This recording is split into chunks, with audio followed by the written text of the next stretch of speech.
Zalimin ettiği işler, garip bülbül gibi zareler verir. Yağmur gibi yar başıma taşlar. Dinle dostum, bir tek gülü yarime. Oy benim, can benim, yar benim, benim. Dinle dostum, bir tek gülü yarime. Oy benim,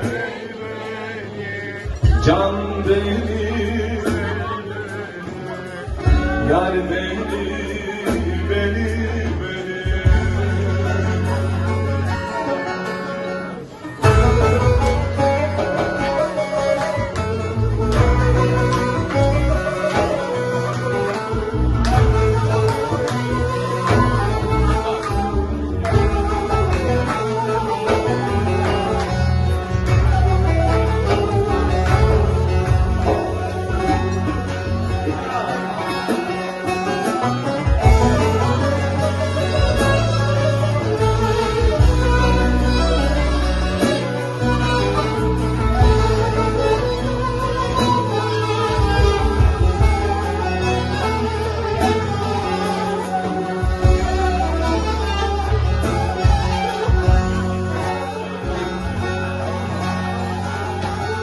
Dar günümde dost düşmanlığım belli oldu.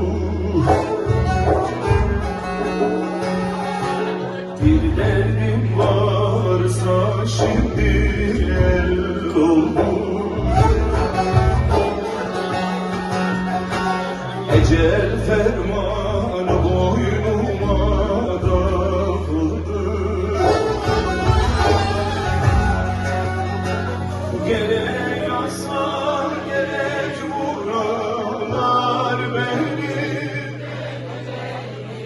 Oy benim, can benim, yar benim.